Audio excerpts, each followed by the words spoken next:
मैं इस वक्त जेल की सलाखों के पीछे बैठा हुआ था। उस काल कोठरी में मेरे अलावा 2 खतरनाक मुजरिम और भी थे। मेरे हाथों को जंजीरों से जकड़ कर रखा गया था, क्योंकि मैं जिस जुर्म में गिरफ्तार हुआ था कि सुनने वालों को उस बात पर यकीन ना आता। पहली ही रात मैंने अपनी पत्नी के साथ किया था एक ऐसा काम कि वो जान से ही हाथ धो बैठी थी। मेरी आंखें अभी भी लाल हो रही थीं। पिछली रात याद आते ही मेरी रगों में फिर से खून जोश मारने लगा था। लाल जोड़े में वो जानलेवा हद तक हसीन लग रही थी और उसे देखकर मेरे अंदर का वहशी जानवर जाग उठा था। मैंने बड़ी बेदर्दी से उसके सर से दुपट्टा खींच कर उतारा और जब अपना असल रूप उसे दिखाया तो वो दर्द से बिलबिला उठी थी। मुझे हैरत से देखने लगी। मैंने कहा, क्या हुआ? अभी तो मैंने अपनी मोहब्बत की शुरुआत भी नहीं की और तुम चिल्ला रही हो। अभी तो मेरा जुनून और शिद्दत पूरी रात तुम्हें बर्दाश्त करनी पड़ेगी, फिर क्या करोगी? मेरी बात पर वो हैरत की तस्वीर बनी मुझे देख रही थी। मैंने उसकी तरफ कदम बढ़ाया तो मैं बुरी तरह से चौंक उठा था जब इंस्पेक्टर ने डंडा जेल की सलाखों पर मारा था। शायद वो मेरा ध्यान अपनी तरफ करना चाहता था। मैंने अचानक ही उसकी तरफ देखा। उसने हवलदार से कहा कि ताला खोलो जेल का। सरकार से इस आदमी की मरम्मत की परमिशन मिल गई है। या तो आज ये सच बताएगा कि इसने अपनी पत्नी के साथ ऐसा क्या किया कि एक ही रात में वो मर गई, या फिर आज इसकी चीखें पूरे जेल के कैदी सुनेंगे। चल बाहर। जेल का दरवाजा हवलदार ने खोला तो इंस्पेक्टर ने मुझे बड़ी तेज नजरों से देखते हुए कहा। अच्छे भारी भरकम शरीर का इंसान था और गंजा भी था। उसका जानदार शरीर और 6 फीट कद को देखकर मेरा दिल एक बार भी नहीं घबराया था, क्योंकि मैं जानता था जो मैंने किया है मेरा सामना ऐसे ही लोगों से हो सकता है। लेकिन मेरे जुनून और बहसीपन का यही हाल था। मैं जेल से बाहर आया तो उस इंस्पेक्टर ने मुझे गिरेबान से पकड़ा और एक काल कोठरी में ले गया। जेल का दरवाजा खोलकर उसने मुझे उस काल कोठरी में धकेल दिया। मैं बुरी तरह से मुंह के बल जाकर गिरा था। मेरे हाथ अब भी जंजीरों में जकड़े हुए थे। वो इंस्पेक्टर खुद भी उस कोठरी के अंदर आ गया। मैं बिल्कुल चुपचाप सा था। मुझसे कहने लगा, देख, मैं तुझे आखिरी मौका दे रहा हूँ कि मुझे सच सच बता दे कि तूने आखिर ऐसा भी अपनी पत्नी के साथ क्या कर दिया कि वो शादी की पहली ही रात मर गई, और जिस तरीके से उसकी मौत हुई है। ये कहकर वो चुप हो गया था। मैंने भी कोई जवाब नहीं दिया तो उसने अपना सवाल 3-4 बार दोहराया, लेकिन मैंने फिर भी कोई जवाब नहीं दिया। फिर वो इंस्पेक्टर कहने लगा, तू ऐसे नहीं मानेगा। फिर बोला कि चल अपनी शर्ट के बटन खोल। आज मैं तेरा वो हाल करूंगा कि तेरी जबान सच बताने पर मजबूर हो जाएगी। साले, बीवी को देखकर ऐसा भी तेरे अंदर कौन सा जानवर जाग उठा था? जरा मैं भी तो देखूं। उसने अपना गुस्से से लाल चेहरा मेरे करीब किया। मेरे बालों को बेदर्दी से पकड़कर मुझे जोर से धक्का दिया था। मेरा सर दीवार पर जाकर लगा था। मैंने कहा कि मेरे हाथ जंजीरों से खोलो और किसी लेडीज कांस्टेबल को मेरे सामने कर दो, फिर मैं तुझे बताता हूँ कि मेरा जुनून कैसे जागता है। आंखें तो मेरी भी सुर्ख थीं। मैं न जाने कैसे अपना गुस्सा बर्दाश्त किए हुए था। वो कहने लगा, साले, तुझे मैं अभी बताता हूँ। आज तेरा सारा जुनून निकाल के रख दूंगा। उसने मेरी शर्ट को बुरी तरह से खींचा था कि सारे बटन टूट कर गिर गए थे। उसने मेरी शर्ट को फाड़ कर 2 टुकड़ों में बांट दिया था और मेरी कमर पर डंडे बरसाने शुरू कर दिए। उस आदमी के पहले डंडे ने तो मेरे पूरे शरीर में करंट दौड़ा दिया था। पहला डंडा बड़ी जोर का महसूस हुआ था, लेकिन उसके बाद मेरी कमर पर पड़ने वाले डंडों ने मेरा शरीर सुन्न करके रख दिया था। ऐसी बात भी नहीं थी कि मुझे तकलीफ नहीं हो रही थी। मुझे बहुत ज़्यादा दर्द हो रहा था, इतना कि मैं बर्दाश्त नहीं कर पा रहा था। लेकिन जो दर्द मैं सह चुका था, शायद ये दर्द उस मुकाबले में कुछ भी न था। 15 से 20 मिनट तक लगातार वो आदमी मेरे शरीर पर डंडों की बारिश करता रहा, लेकिन मेरी जबान से उफ तक नहीं निकली थी। वो खुद भी मुझे मारते मारते थक चुका था, इसीलिए पूरी तरह पसीने से भीग चुका था और हाँफ रहा था। पसीना तो मेरे शरीर से भी बह रहा था। सांस मेरा भी बुरी तरह फूल चुका था। उसने गुस्से से मेरे बाल पकड़े और बुरी तरह से खींचते हुए कहने लगा, बोल क्यों नहीं देता? आखिर क्यों मारा तूने अपनी पत्नी को? मुश्किल से ही सही, लेकिन मैंने मुस्कुराकर उसकी तरफ देखा। मैंने कहा, मैंने तो उससे मोहब्बत की थी, अब वो सह न सकी तो मैं क्या कर सकता हूँ। एक रात भी वो मेरे प्यार की ताव न ला पाई और दावे तो उसने ज़िंदगी गुजारने के किए थे। उसे मुझसे शादी करने से पहले सोचना चाहिए था। इंस्पेक्टर कहने लगा, हमारे सामने ज़्यादा ड्रामेबाजियां मत कर। पोस्टमार्टम की रिपोर्ट कल तक आ जाएगी, उसी से पता चल जाएगा कि तूने अपनी पत्नी के साथ क्या किया था। ये सुनकर पहली बार मेरा दिल धड़का था, क्योंकि पोस्टमार्टम की रिपोर्ट तो वाकई मेरा हर राज खोल कर रख देती। मैं खामोश हो गया। वो आदमी कहने लगा, जिस बेदर्दी से तूने उसे मारा है उसके घर वाले रो रो कर बेहाल हैं। वो कहते हैं कि तूने जानबूझकर उनकी बेटी को अपने प्यार के जाल में फंसाया और फिर उसका कत्ल कर दिया। ये तेरी सोची समझी साजिश थी।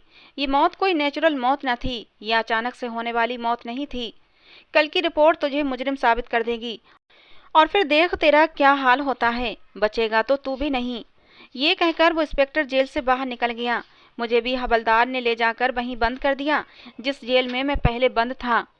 वहां मौजूद दोनों कैदी मुझे चुपचाप देखकर हैरान थे, क्योंकि मेरे शरीर पर पड़ने वाले डंडों से अब खून रिस रहा था। ऐसी हालत में कैदियों की हाय हाय नहीं रुकती, उनका कराहना और तड़पना जारी रहता है। मैं खामोशी से खुद को घसीटता हुआ मुश्किल से एक कोने में बैठ गया। अपनी गुजरी जिंदगी के बारे में सोचने लगा, जो कि मेरे लिए बहुत ही दर्द देने वाली यादें थीं। बहुत मोहब्बत की थी मैंने सिमरन से, बेतहाशा और बेहद। मर्द सब कुछ बर्दाश्त कर लेता है, लेकिन औरत की बेवफाई नहीं सह सकता। मेरे साथ भी कुछ ऐसा ही मामला हुआ था। जिस फ्लैट में मैं रहता था, सिमरन भी वहीं रहती थी। हम एक ही अपार्टमेंट में रहते थे। सिमरन का फ्लैट हमारे घर से निचली मंजिल पर था। मैं ऑफिस के लिए जाता तो वो अपने फ्लैट का दरवाज़ा जरा सा खोल कर मुझे देखा करती थी। पहले तो मैंने इस बात को नज़रअंदाज किया, लेकिन एक बार मेरी नज़र आधे दरवाजे तक पड़ी। बेहद खूबसूरत हसीन लड़की सामने खड़ी थी। मैं तो आंखें झपकाना भूल गया था। मैं उसके हुस्न का पहली ही नज़र में दीवाना हो गया था। जब मेरा उसकी नज़रों से आमना सामना हुआ तो मैं अपनी नज़रें हटाना भूल गया था।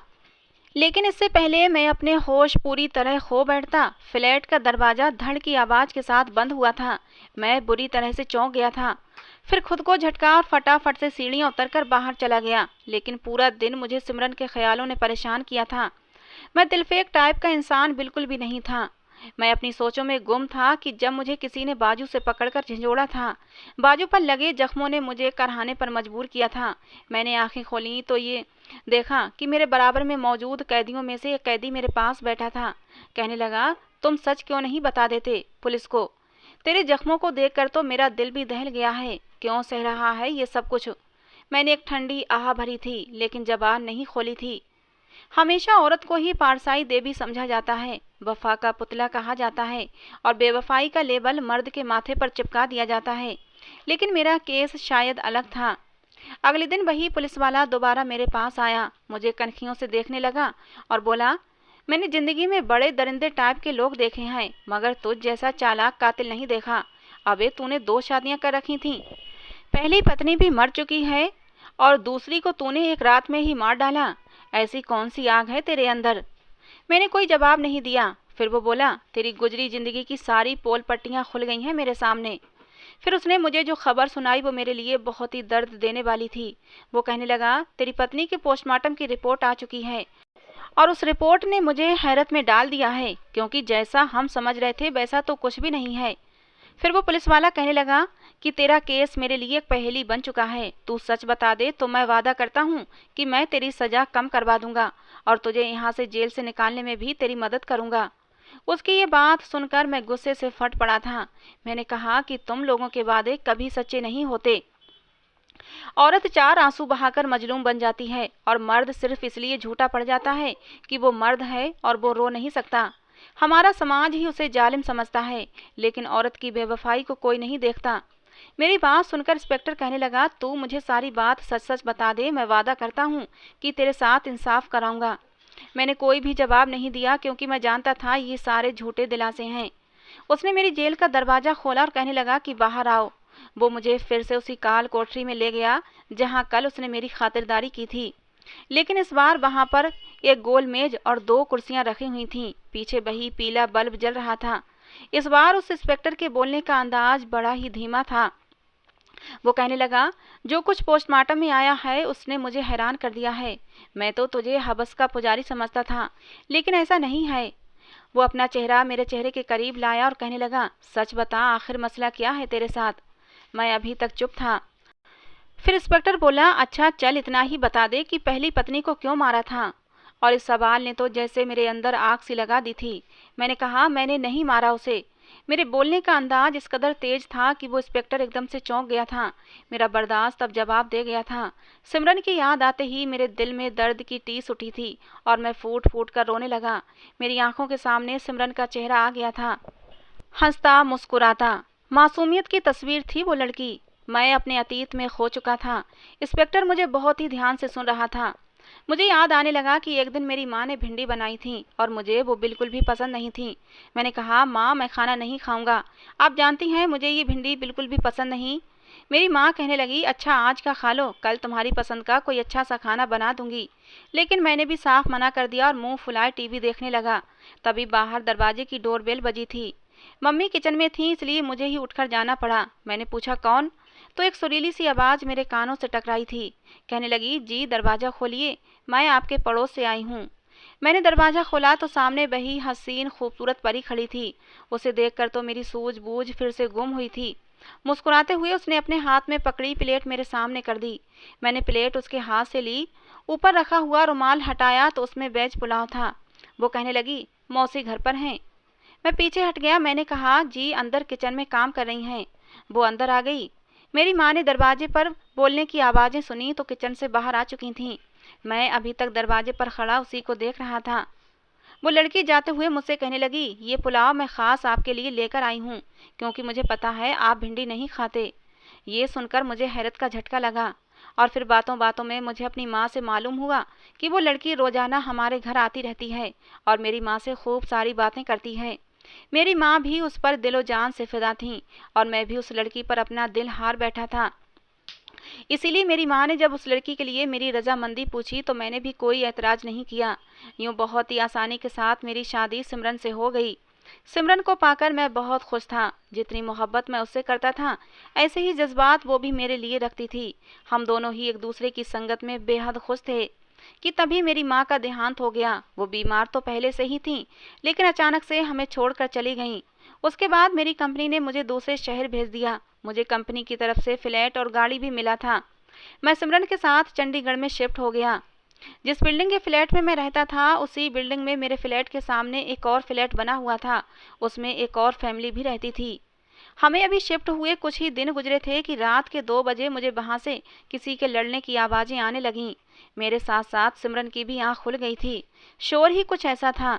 उस घर में रहने वाला मर्द ना जाने किस बात पर चिल्ला रहा था। हालांकि वो घर हमारे बिल्कुल सामने था, इसीलिए आवाज़ें भी साफ आ रही थीं।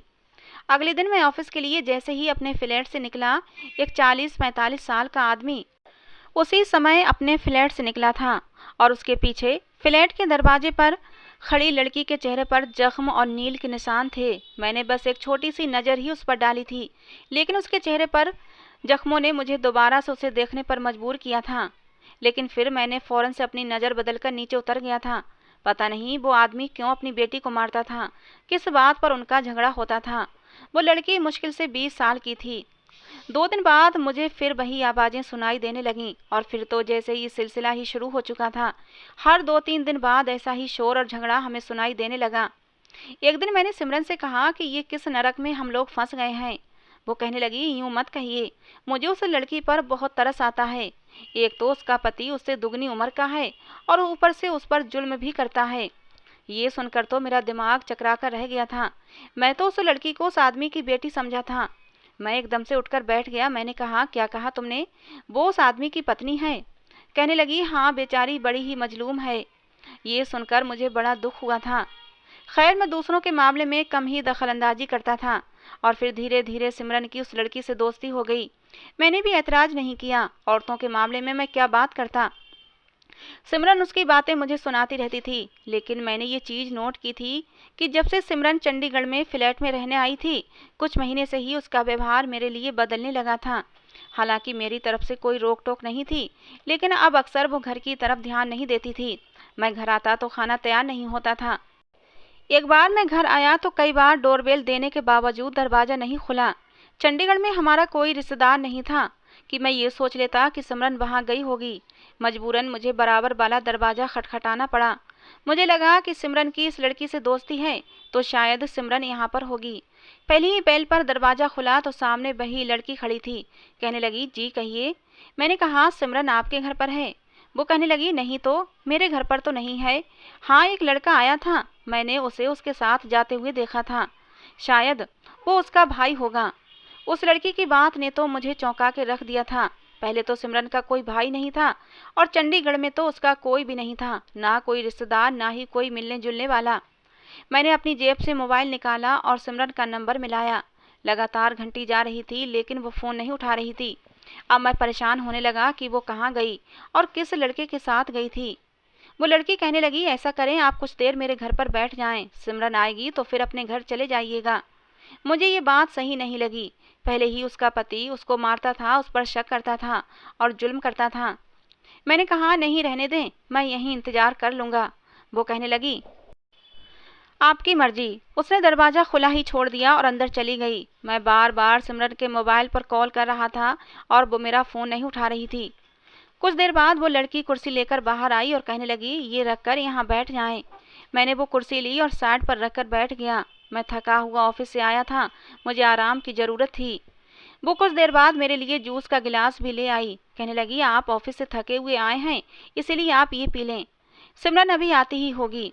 अब तक तो उसे आ जाना चाहिए था, पता नहीं क्यों नहीं आई। इस वक्त मुझे प्यास भी महसूस हो रही थी तो मैंने उसका लाया हुआ जूस पी लिया और उसका धन्यवाद करके कुर्सी पर बैठकर ही सिमरन का इंतजार करने लगा।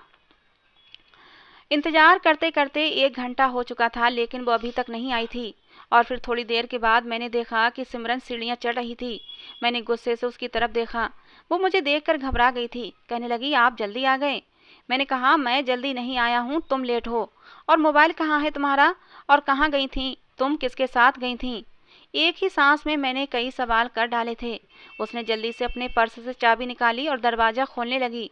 कहने लगी, अभी अभी 2 घंटे पहले ही तो मैं गई थी, बस बाजार से कुछ सामान लाना था।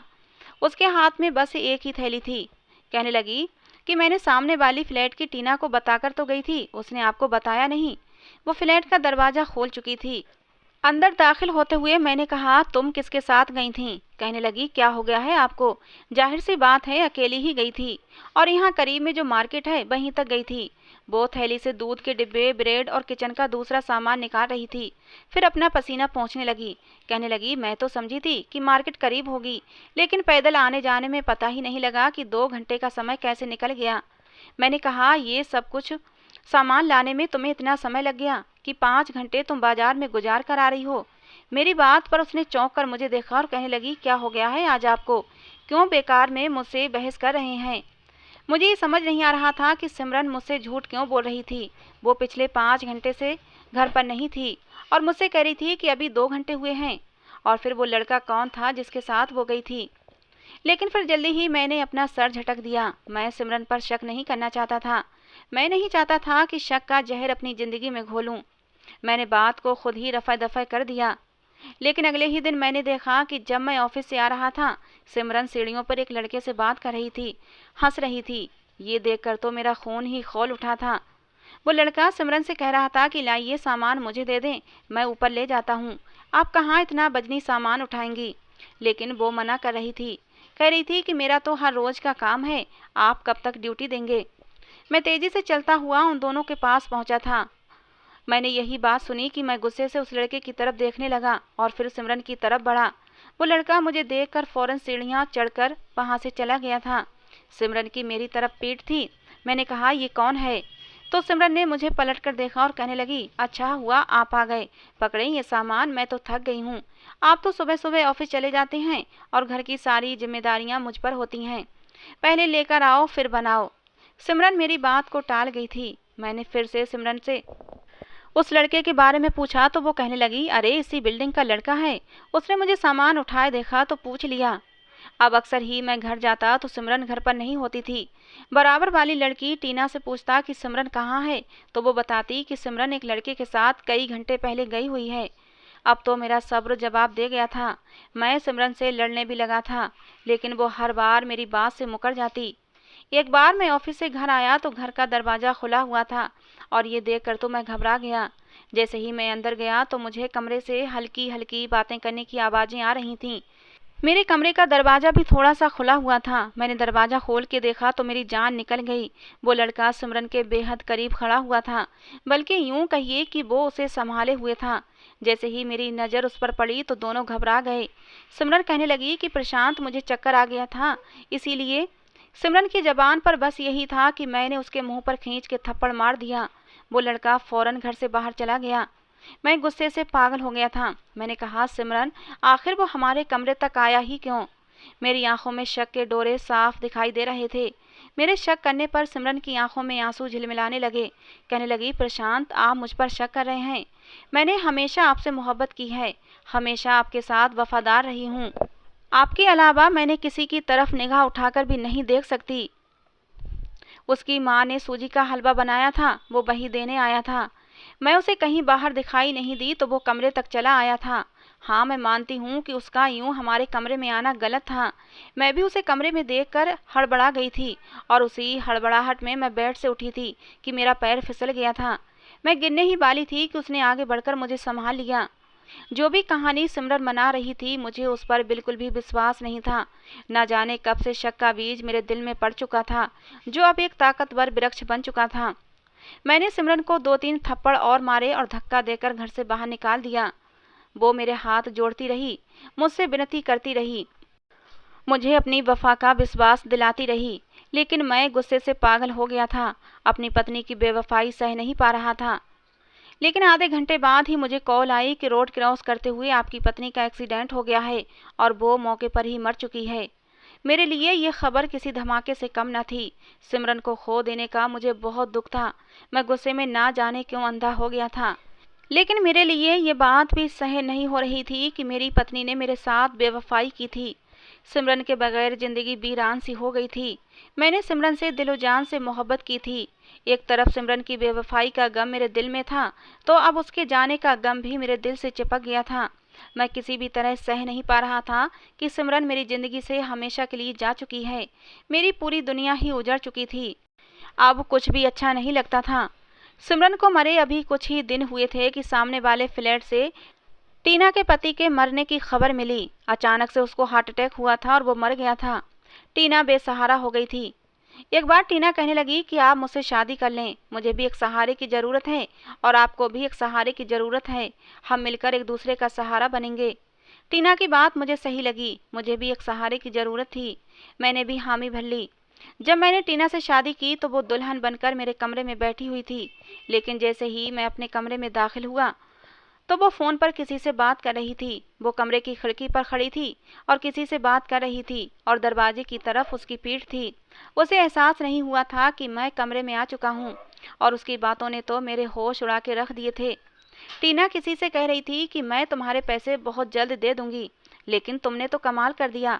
सिमरन के लिए जो शक का बीज तुमने उसके पति के दिल में डाला था, सिमरन का पता तो बड़ी आसानी से साफ हो गया। और फिर अपने बुढ़े पति को तो मैंने जहर देकर ही मार डाला। सब समझते थे कि मैं मजलूम हूँ, लेकिन मेरे मर्दों से गलत संबंध की वजह से मेरा पति मुझे मारता था। किसी को भी शक नहीं हुआ और मुझे अपनी मोहब्बत भी मिल गई। प्रशांत को देखते ही मैं अपने होश खो बैठी थी, इसीलिए आज उसे पा भी लिया। और वो पागल सिमरन, वो मेरी चाल को समझ ही नहीं पाई। वो तो मुझे अपनी दोस्त समझकर मुझ पर अंधा विश्वास कर बैठी थी। ये सुनकर तो मेरा दिमाग खौलने लगा था। उस लड़की ने क्या घटिया खेल खेला था मेरे साथ। गुस्से से मैं कमरे में दाखिल हुआ। उसकी वजह से मैंने अपनी मोहब्बत को खो दिया था। इसीलिए उसका दुपट्टा बेदर्दी से उतारा और उसके मुंह पर 2-3 थप्पड़ खींच खींच के मारे थे। मुझे कमरे में इस तरह अचानक देखकर टीना के हाथ से फ़ोन छूटकर नीचे गिर चुका था।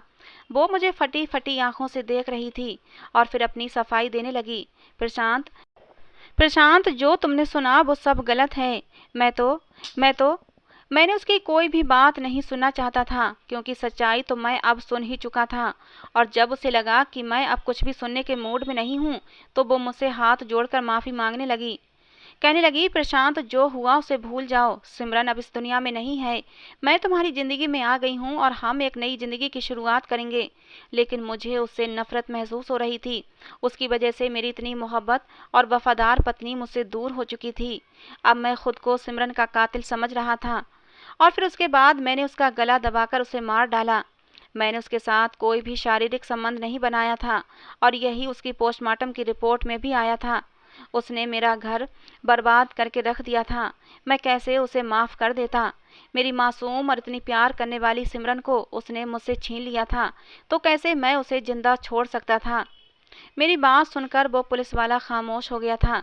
मैं नहीं जानता था कि मुझे क्या सज़ा मिलने वाली है, लेकिन मैंने उस इंसान को उसके अंजाम तक पहुंचा दिया था जिसने मेरी ज़िंदगी नर्क बना दी थी। मेरी सिमरन को मुझसे छीन लिया था। इस सब में कहीं न कहीं मैं भी कसूरवार हूँ। पति पत्नी का रिश्ता तो विश्वास पर टिका होता है। मैंने ही सिमरन पर विश्वास नहीं किया। मेरी गलती सिर्फ इतनी थी कि मैंने अपनी इतनी वफादार और प्यार करने वाली पत्नी पर शक किया था। टीना को उसके अंजाम तक पहुंचाकर प्रशांत ने सही किया या गलत, अपनी राय कमेंट बॉक्स में ज़रूर देना। तो दोस्तों, ये थी आज की हमारी कहानी। आपको कैसी